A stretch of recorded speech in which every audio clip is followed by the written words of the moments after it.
Pengkomersialan sisa buangan industri nanas daripada industri perkalingan nanas telah bermula sejak tahun 1959, di mana sisa hasil buangan tersebut dijadikan makanan ternakan dan pembuatan alkohol.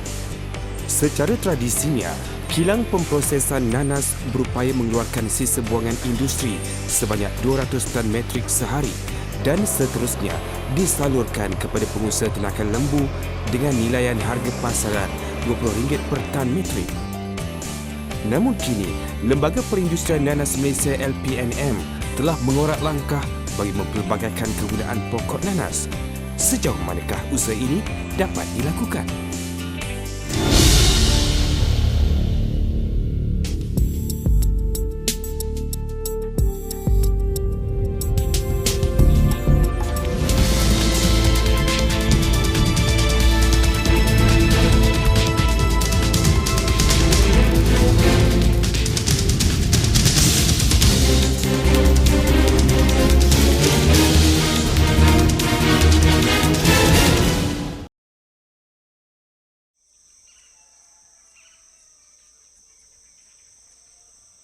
Nanas merupakan sejenis tanaman tropika yang dipercayai berasal dari bahagian timur Amerika Selatan.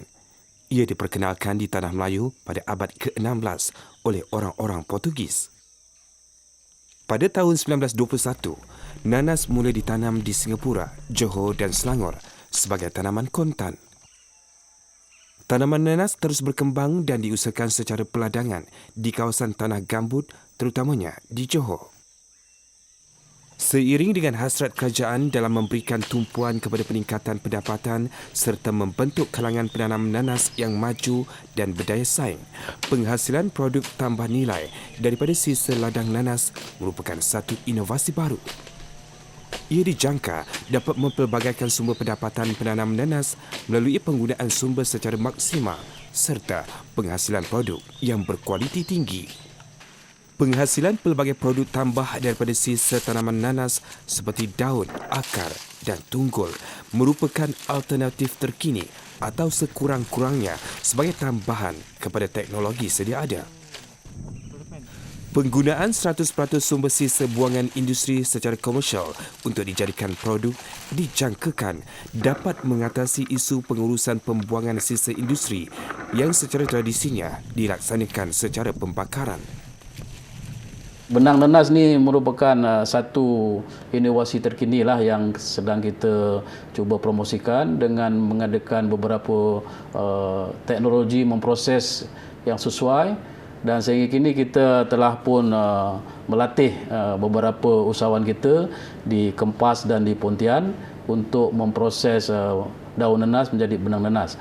Sebab pasaran untuk daun nanas ni memang sangat bagus, yang mana harga sekilo mencecah RM500, dan kalau kita dah siap dengan menjadikan kain 1 meter berharga RM350.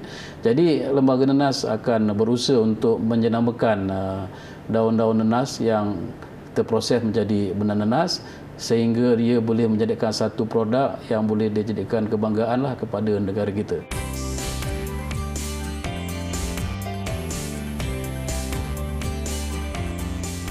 Benang sarat nanas merupakan salah satu daripada produk industri kecil dan sederhana IKS Kampung Sinaran Baru yang semakin popular di kalangan para pengunjung yang hadir. Bagi Puan Zaliha, permintaan terhadap produk tersebut semakin meningkat, tetapi pengeluarannya adalah sangat minimum dan hanya dihasilkan untuk pasaran setempat sahaja. Pengambilan serat daun nanas pada umumnya dilakukan pada usia tanaman berkisar antara 1 hingga 1,5 tahun. Oleh sebab itu, untuk mendapatkan serat yang kuat, halus dan lembut, perlu dilakukan pemilihan pada daun-daun nanas yang cukup dewasa di mana pertumbuhan sebahagiannya terlindung dari sinar matahari. Terdapat 4 proses utama dalam menghasilkan benang tersebut. Pertama, meleraikan kelopak daun nanas sebelum ia dikikis dengan peralatan khas seumpama pahat halus. Daun tersebut akan dilarik sehingga urat daun dapat diceraikan daripada daun asal. Urat nanas ini merupakan produk yang dihasilkan. Untuk series, saya memang start selepas habis degree. Sebab degree saya ada buat research mengenai kebaikan daun nanas ni untuk petani-petani bagi menambah pendapatan mereka. So, jadi selepas SPM, saya memang pergi belajar khas selama 6 bulan untuk buat benang ni saja. So, dalam 6 bulan tu kita belajar buat benang, kita belajar ikat, colorkan dan juga sedikit asas tenunan. Bagi menghasilkan 100 gram benang, mereka memerlukan sejumlah 10 kilogram daun nanas dan hanya daun tertentu sahaja yang boleh digunakan untuk menghasilkan benang. Selain itu, jangka hayat daun juga adalah sangat singkat, iaitu 3 hari sahaja, kerana selepas itu daun akan melecur dan tidak boleh digunakan lagi. Benang serat nanas mempunyai pelbagai kegunaan dalam penghasilan tekstil berkualiti tinggi, termasuk digunakan untuk membuat baju, dan ia juga boleh digunakan bagi menghasilkan motif songket menggantikan benang emas. Kualiti benang serat nanas ini adalah sangat tinggi dan ia mampu memberikan hasil yang sangat menguntungkan jika dihasilkan dalam kuantiti yang banyak. Bermula daripada kajian yang kita buat pada tahun 2013, di situ kita cuba untuk mencokil bakat-bakat untuk mengeluarkan, pertama untuk mengeluarkan serat itu sendiri daripada daun. Itu usahawan kita dah kena pasti. Yang kedua, kita akan mencari usahawan untuk memintal benang tersebut. Selalunya masalah utama untuk kita mengeluarkan benang serat nanas ni adalah dari segi pemintalan benang itu sendiri. Tapi from time to time kita berjaya untuk mewujudkan usahawan yang boleh mengeluarkan benang serta memintal sekali benang tersebut. Kemudian kita bawa benang yang dipintal, yang dah dipintal tu kita bawa pergi ke pusat tenun untuk menghasilkan satu produk songket tenun nanas. Lembaga Nanas beri bantuan dari segi promotion dan kelengkapan dalam bengkel ni lah. 70% adalah daripada Lembaga Nanas. Macam contoh mesin blender dekat situ. And then penggeruk ni daripada Kraft Tangan. Kemudian ada mesin untuk pemotong daun dan juga alat untuk frame untuk buat kertas. Selain daripada tu, dekat Alor Bukit sendiri, stesen Alor Bukit sendiri, saya dibenarkan untuk menggunakan mesin menggeruk benang. So, jadi proses untuk saya geruk benang tu lebih cepat lah.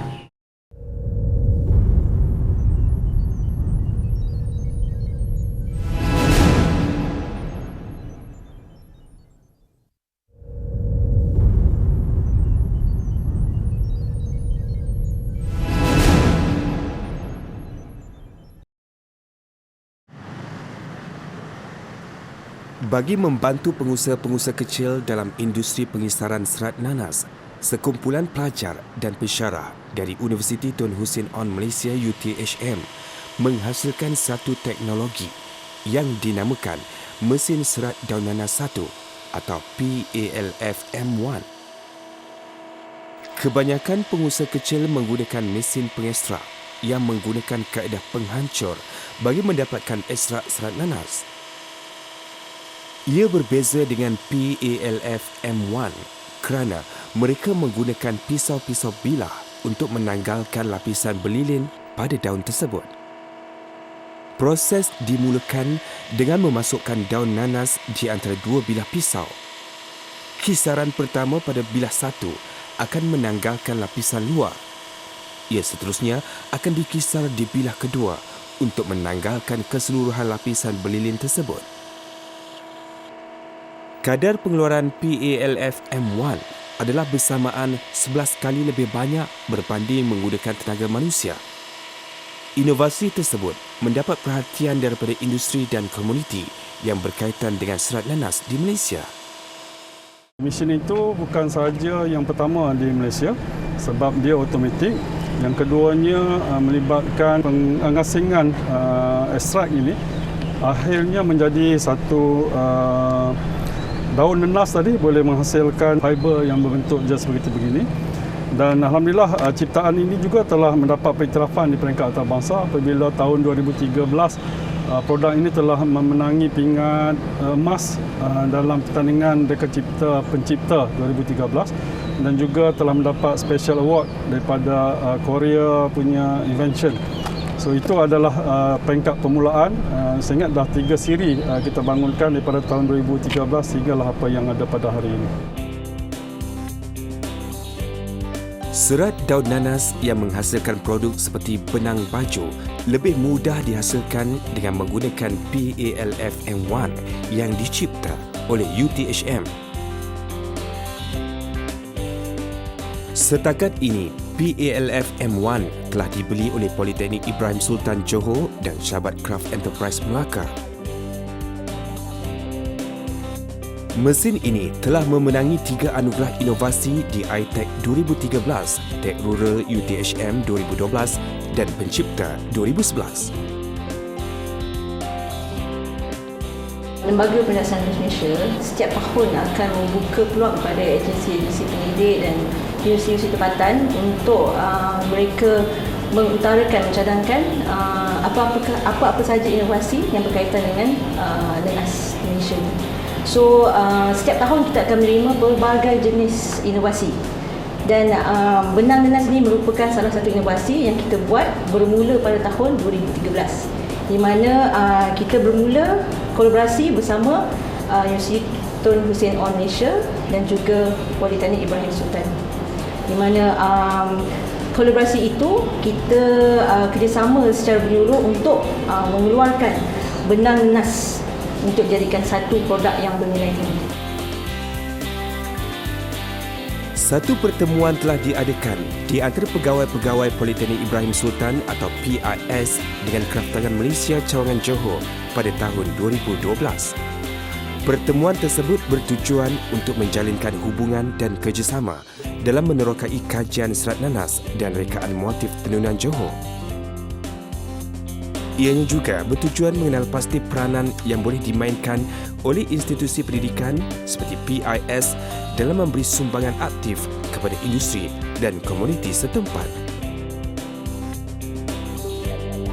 Bagi berdepan dengan perkembangan dan cabaran dunia global yang berteraskan pengetahuan dan inovasi, Politeknik telah menubuhkan Pusat Teknologi COT Fasa 1 pada 2010.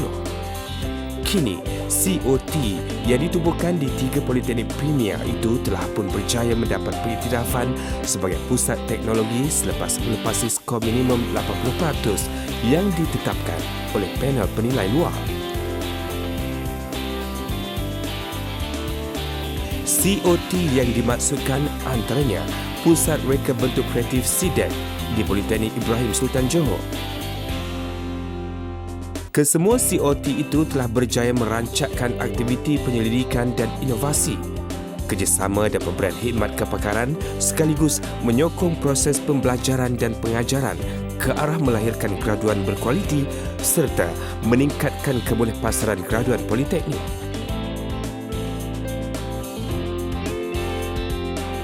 Kolaborasi yang kita jalankan bersama Universiti Tun Hussein On Malaysia dan juga Politeknik Ibrahim Sultan, kita menyalurkan geran pendidikan kepada kedua-dua institusi pendidikan ini sehingga kajian itu selesai dan tempoh setahun.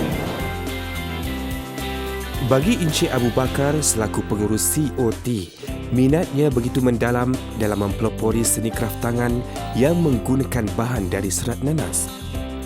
Benang daripada serat nanas perlu disambung dahulu sebelum dicantum menjadi kain songket.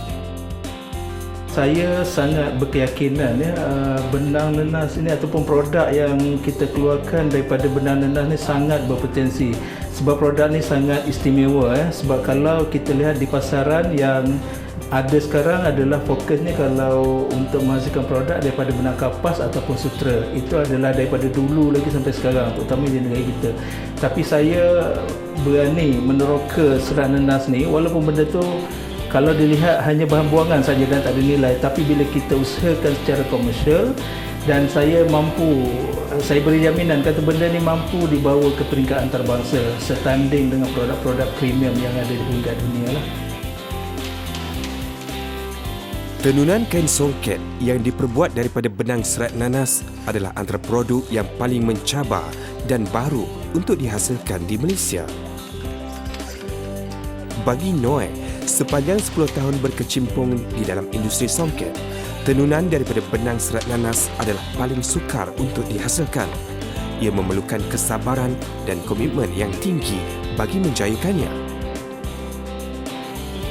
Tidak mustahil satu hari nanti tenunan kain songket yang dihasilkan daripada benang serat nanas akan mendapat sambutan di kalangan penggemar kain songket kelak.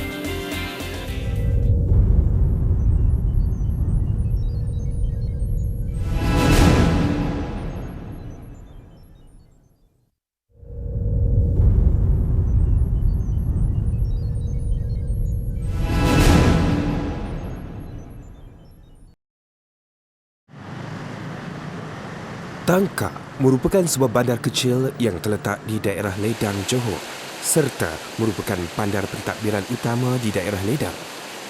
Tangka dikenali di kalangan penduduk tempatan dengan gelaran syurga kain atau bandar fabrik kerana mempunyai banyak kedai kain yang menjual pelbagai fabrik yang cantik. Bagi pengusaha Encik Syamsul Salam yang mengusahakan produk kertas nanas, beliau berpendapat bahawa kertas nanas ini mempunyai potensi yang luas. Menurut beliau, serat daun nanas adalah serat semula jadi yang kukuh. Kebanyakan serat ini dijadikan pengisian kepada bahan komposit. Serat daun nanas digunakan sebagai bahan asas penghasilan kertas kerana kandungan selulosa yang tinggi. Penghasilan kertas daun nanas dihasilkan melalui kaedah kimia dan mekanikal. Metodologi penghasilan kertas dengan kaedah mekanikal adalah dengan mengeringkan daun nanas dan seterusnya dikisar. Proses bleaching seterusnya dilakukan dan penggabungan serat bersama kanji adalah proses terakhir sebelum serat tersebut dikeringkan menjadi lampiran kertas sepenuhnya. Ilham yang saya dapat ini, saya dapat belajar daripada sebuah daripada Jabatan Pendesahan Nanas Malaysia untuk menghasilkan serat nanas menjadi kertas daun nanas. Hampir selama 5 tahun saya bersama dengan pihak Lembaga Pendesahan Malaysia dan beliau banyak membantu daripada segi pembangunan produk, pembaikan untuk memastikan kertas daun nanas ini, dan pihak lembaga juga telah memberi saya geran atau dana sebagainya untuk memajukan industri pendesahan nanas ini.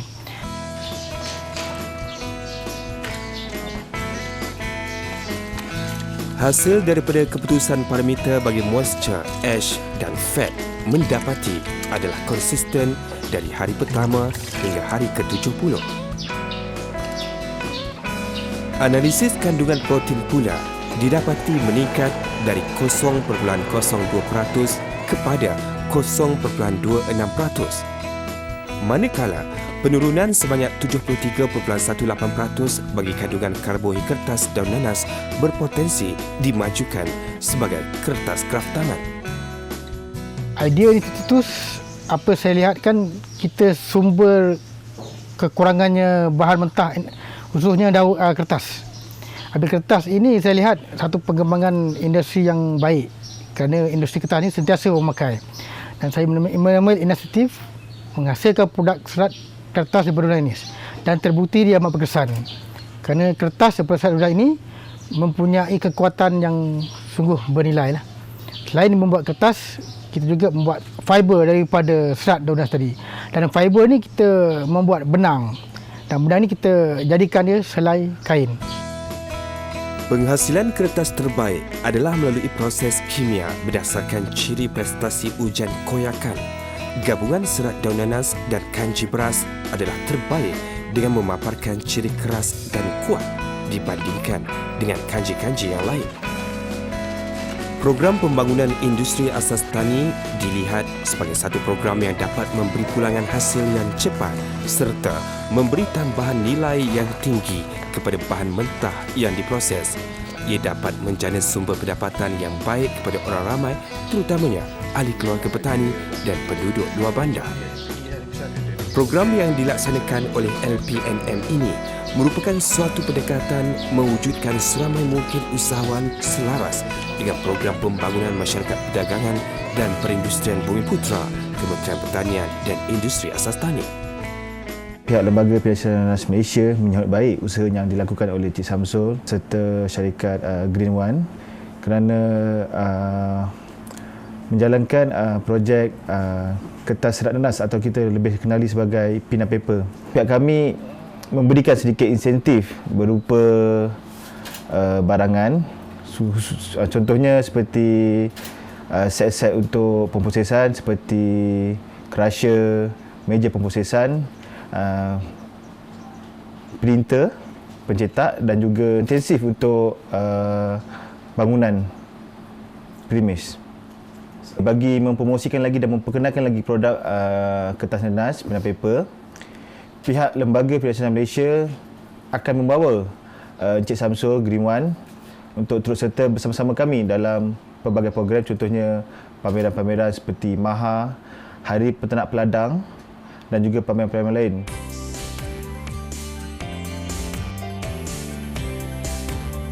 Tidak mustahil, nanas akan menjadi seperti pokok kelapa yang mempunyai 1001 kegunaan. Daripada buahnya hinggalah ke daun, akar, tunggul dan batang, semuanya akan dapat digunakan bagi menambah nilai produk dan pendapatan kepada pihak petani. Harapan bagi pihak kami di Lembaga Perindustrian Nanas Malaysia adalah supaya industri benang nanas ini lebih meluas dan lebih mendapat sambutan di Malaysia itu sendiri, seiring dengan penerimaan benang nanas ini di negara-negara luar.